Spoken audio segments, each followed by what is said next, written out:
Welcome to Roju ছায়া colour and shades channel. সকলকে আন্তরিক প্রীতি এবং শুভেচ্ছা জানিয়ে রুবায়াত নিয়েই শুরু করছি আমাদের হ্যান্ড পেইন্ট এপিসোড। আমি কোনো হ্যান্ড পেইন্ট দেখাইনি, মনে হয় এইভাবে দেখিয়েছি, কিন্তু এত রিয়েলিস্টিকটা দেখাইনি। হ্যাঁ, তো আমরা এবার রিয়েলিস্টিক হ্যান্ড পেইন্টে চলে যাব, ঠিক আছে? আর আমি খুব বাজে হ্যান্ড পেইন্ট করি, অত ভালো আসলে এক্সপার্ট না আমি, তারপরেও হচ্ছে যা পারি তাই দেখাবো। তো চলুন আমরা কাজ করতে যাই। হ্যাঁ, আসলে একজন প্রিয় মানুষের জন্য তৈরি করতে চাচ্ছিলাম জিনিসটা। মনটা খুবই বিক্ষিপ্ত, কি যে করব বুঝতেছি না, বিভিন্ন রকমের টেনশনের মধ্যে দিয়ে যাচ্ছি। তো না বুঝতে আমি চিন্তা করলাম যে আমার কাছে সুন্দর শাড়ি আছে, শাড়ির মধ্যে আমি একটু হ্যান্ড পেইন্ট কেন করি না, দেখি মনটা একটু ভালো হয় কিনা। তো সেই ক্ষেত্রে আমার হ্যান্ড পেইন্টের যে জিনিসপত্র সেগুলো আমি গুছিয়ে নিয়েছি। আমাকে আমার মতো থাকতে দাও, নিজেকে নিজের মতো গুছিয়ে নিয়েছি। আচ্ছা, যাই হোক, গানটা মনে পড়তেছে রিয়েলি। এটা হচ্ছে আমার একটু বড় কাজ হবে, মানে হবে কি, এখানে বড় একটা ফ্রেম পেতে নিয়েছি। আমার একটু সুন্দর ফ্রেম আছে আসলে শাড়িটা বাঁধা আটকানোর জন্য, কিন্তু ওই ফ্রেমটা রাখার মতো স্পেস নাই ঘরের মধ্যে। তো একটু ওয়ার্কশপও নাই যেহেতু, এই জন্য আমি ফ্রেমের মধ্যেই আমি কাজ করব। আর ফ্রেমের মধ্যে কাজ দেখালে আপনাদের জন্য ইজি হবে বুঝতে, আপনাদেরও কাজ করতে ইজি হবে। তো যেই অংশটাতে আসলে আমি ফ্রেমটা বাঁধাই করে নিয়েছি, তার আগে না আমি এখান থেকে যে একটু শাড়িটা পরেছিলাম, পরে মার্ক করে নিয়েছি যে কোন অংশটা থেকে কোন অংশটা পর্যন্ত হচ্ছে আমাকে আঁকতে হবে ছবি। তো আমি করব হচ্ছে আঁচলের একটু অংশে একটু বড় ফুল দিব, 2টা অথবা 3টা কালারের বড় ফুল দিব। আর হচ্ছে আমি ইসে দিব, এই যে মানে বুকের উপর যে পাটটা থাকে শাড়ির, সেই আঁচলটার উপরে হচ্ছে আমি ফুল দিব। আর কুচির যে অংশটা থাকবে সেখানে আমার ফুল যাবে। তো সেই জায়গাগুলো আসলে প্রথমে আপনারা শাড়িটাকে নিজের গায়ে জড়িয়ে নিয়ে মার্ক করে নেবেন কোন কোন জায়গাতে আপনারা আসলে ছবিটা রাখবেন। তো সেভাবে আমি একেবারে ফ্রি হ্যান্ড পেইন্ট করব। আমি খুব খারাপ পেইন্ট করি, আমার খারাপ পেইন্টই আপনাদেরকে সহ্য করতে হবে। তাহলে আমরা শুরু করতে যাচ্ছি। তো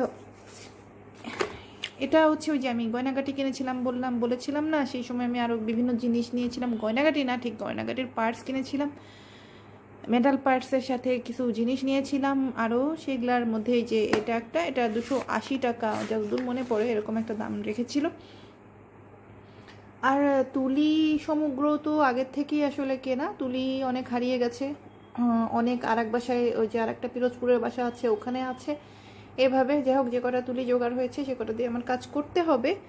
আমি নিয়েছি 2টা বড় বড় একটু মানে গোলানোর জন্য, রং গোলানোর জন্য হচ্ছে প্লেট, কারণ একবারে হচ্ছে এই বড় তুলি দিয়ে কাজ করব সেই কারণে সুবিধা হবে। বন্ধ করে নাও। সে কালার আমার হচ্ছে আনবক্সিংটা হচ্ছে নতুন সম্পূর্ণ কালারটা আমি চাচ্ছি হচ্ছে রেড, আর হচ্ছে একটু এই কালারটাও সুন্দর, বেগুনি এভাবে করতে চাচ্ছি। ও এখানে এটা কি এভাবে থাকে? আচ্ছা, সবুজ হচ্ছে লাগবে আমার পাতা পোতার জন্য, সবুজ লাগবে, ব্ল্যাক কি হোয়াইট কয়টা থাকে, 1 2 3 4 5 6 7 8 9 10, মাত্র 10টা থাকে। Very bad. গড, আমার বেগুনি কালার দেয়ই নাই, দেখছো? সো আমাকে বেগুনি কালারটা একটু করে নিতে হবে, করে নিতে বলতে এই যে নীলের সাথে না এটাকে মিক্স করে একটা শেড তৈরি করে নিতে হবে। এটা হচ্ছে রানী গোলাপি আর এটা হচ্ছে ব্লু। এটা আমার পছন্দ হলো না, আমি ফেব্রিকালের অন্য একটা প্যাকেট কিনতাম, কাগজের প্যাকেট, সেখানে 12টা কালার থাকতো, 12টা না 14টা যেন কালার থাকতো। এটা আমার রেডটা নিতে হবে, রেড। এটা হচ্ছে আমার পাতা গ্রিন যেটা, সেটা নিতে হবে। একটু ইয়ালো একটু নেওয়া যায়, পাতা গ্রিনকে আবার একটু কচি পাতা করতে গেলে একটু ইয়ালো আর গ্রিন একটু মিক্স করে করা যাবে এইভাবে। তো এই কয়টা কালার হচ্ছে আমার অ্যাকচুয়ালি দরকার হবে। বাকি কালার একটু ফোকাস করলে কি দেখা যাচ্ছে ভালো করে? এটা হচ্ছে কি, এটা কফি চকলেট কালার না, কমলা একটাও যাবে না। আমার যে শাড়ির যে কালার, আমার শাড়ির কালারটা কি, আমার শাড়ির কালারটাকে কি কালার বলে? গোল্ডেন কালার না? এটাকে তো গোল্ডেন কালারই বলে। Beige colour. কি কালার বলে? বেজ। বেজ? এত ইংলিশ বলিস না। আমি এত ইংলিশ বুঝি না। যাই হোক, এখন আমি হচ্ছে কালারটা গুলাবো।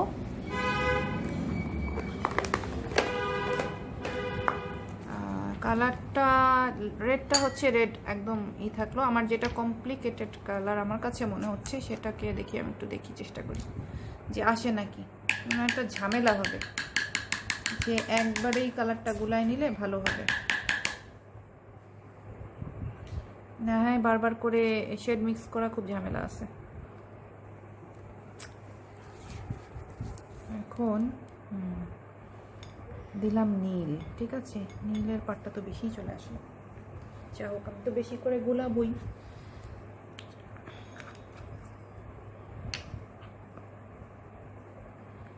এটা হচ্ছে রানী গোলাপি। রানী গোলাপিকে আমি একটু ঝাঁকাই নি। হ্যাঁ, দেখি। ইসরে, এতগুলা কালার গুলাচ্ছি, যদি আমার শেড খারাপ হয় তো কি যে হবে।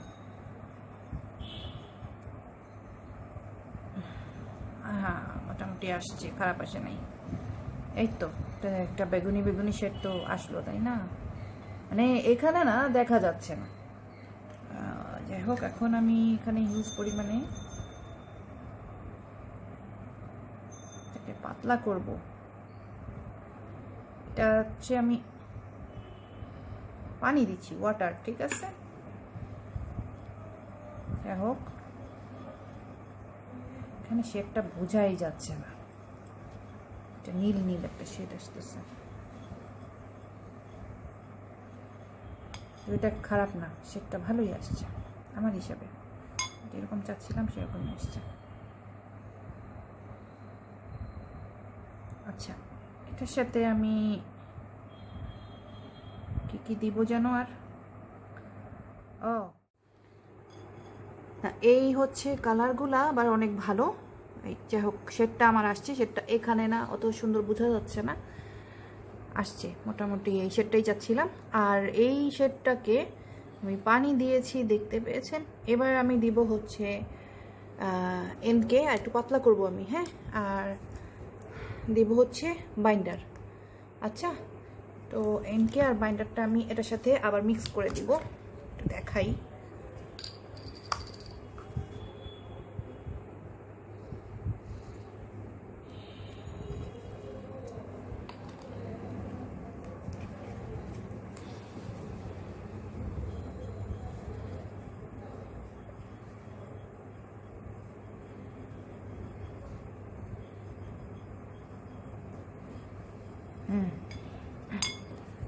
আর দিচ্ছি এনকে।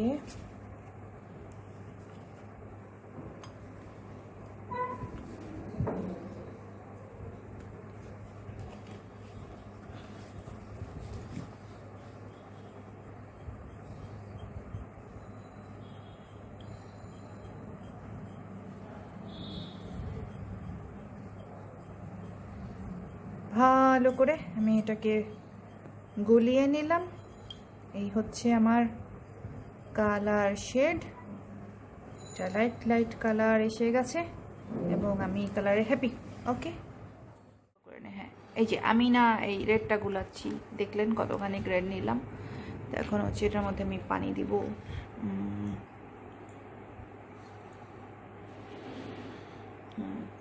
এবার এনকে বাইন্ডার দিব, সুন্দর করে মিক্স করব। এই আমার হচ্ছে রেডটা গোলানো হয়ে গেল। আর এটা হচ্ছে ব্লু, সরি বেগুনি, বেগুনি যেটা, সেটা গোলানো হয়ে গেল। যাই হোক, এখন হচ্ছে এই দুইটা দিয়ে আমরা একটু এইখানে আসলে ফুলটা করব। তো প্রথম যেটা বিষয় সেটা হচ্ছে যে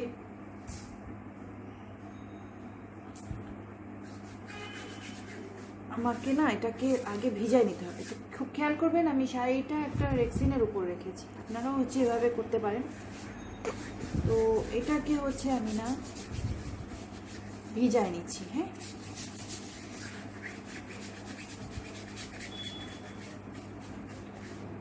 এ তো ভিজানো হইলো না, ভিজা ভিজা ব্রাশ হইলো।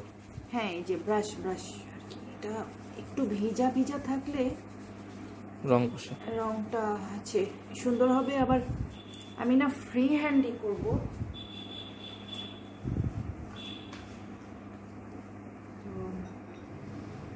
দেখি পারি কিনা, আল্লাহ জানে কি করতেছি আমি।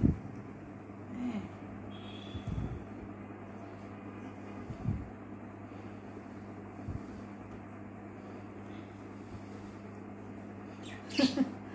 ভয়ই লাগতেছে।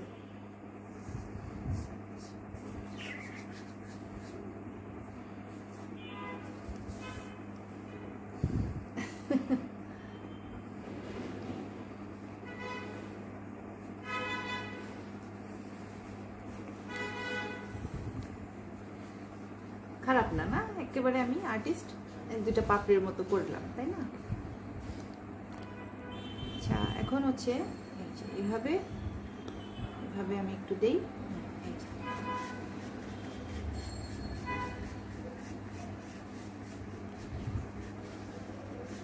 ভিজা ভিজাটার মধ্যে করলে হয় কি, এটা একটু ওই যে একটু সাইড থেকে একটু ছড়াচ্ছে না সুন্দর করে, এটা ভালো লাগে।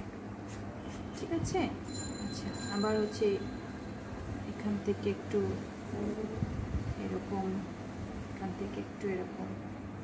হ্যাঁ, তো ঠিকটা তো এসে গেল, শেপ তো আসলো। আমরা এটার মধ্যে একটু এরকম দিতে পারি, বেশি কারোর দরকার নাই। এই যে এইভাবে আমরা দিতে পারি। হ্যাঁ, হলো একটা বেশ দ্রুত একটা ইজি ফুল কিন্তু করেছি। খারাপ না একেবারে। ওকে,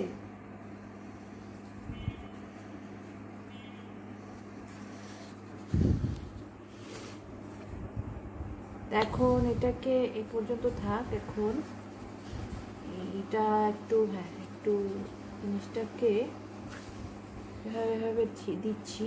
এই যে, হ্যাঁ,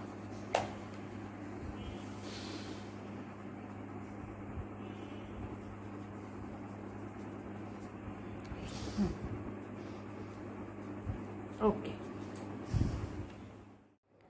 বাসায় পেপার পাচ্ছি না, তো পেপার সদৃশ্য কিছু পাচ্ছি, সেটা হচ্ছে বাচ্চাদের পুরাতন খাতা টাতা।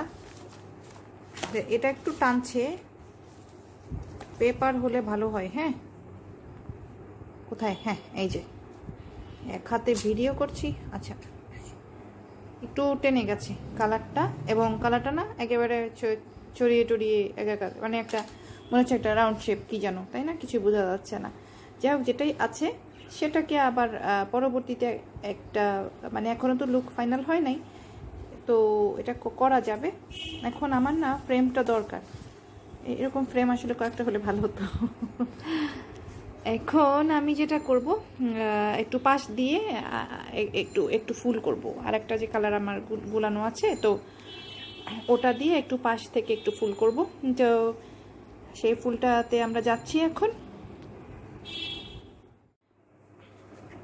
তো এখান থেকে আমি একটু রাউন্ড শেপ করে নিই। হ্যাঁ, এটা একটু আমি এইভাবে ব্রাশ করে নিলাম, পানি ব্রাশ আর কি করে নিলাম।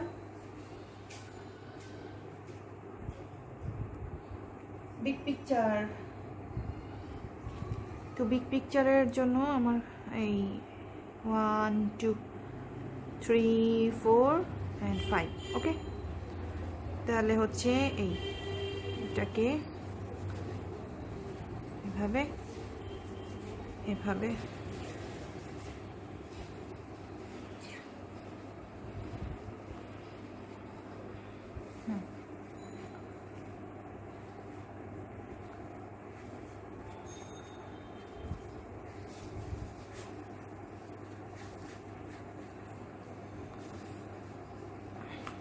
এখন কালারটা যথেষ্ট পেল দেখা যাচ্ছে, তাই না? কালারটা কেমন যেন গাঢ়ই আসে না, একটু গাঢ় হওয়ার দরকার। তাহলে আমি কি করতে পারি, এখানে কি একটু নীল মিক্স করে দিব নাকি, তাই ভাবছি। কালারটা না একটু বেশি লাইট লাইট দেখা যাচ্ছে, আর একটু গাঢ় হওয়ার দরকার, কারণ আমার এটা তো অনেক লাইট। একটু মিক্স করে আমি কাজটা করতে পারবো হচ্ছে। একটা যেহেতু আমার ভেজানোই আছে, একটু বুদ্ধি করে এই কাজটা করে দিই। হ্যাঁ, এটা হচ্ছে এই যে এরকম আসবে।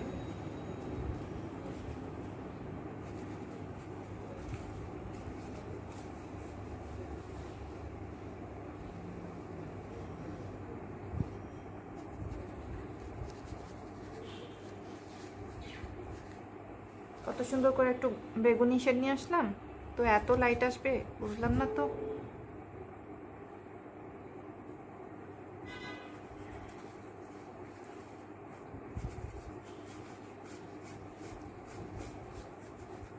এখন না সবাই হ্যান্ড পেইন্ট করতে পারবে। আমি যেটা দেখাই দিই সেটা হচ্ছে সবচেয়ে ইজি ওয়েতে দেখাই দিই, এত কষ্ট করে কারোর হ্যান্ড পেইন্ট করতে হবে না, এখন সবাই পারবে। ওকে, ডান। আগামী পর্বে দেখাবো পাতা আঁকানো আর ফুলকে কিভাবে রিয়েলিস্টিক করতে হয়, এই সব কাজগুলা।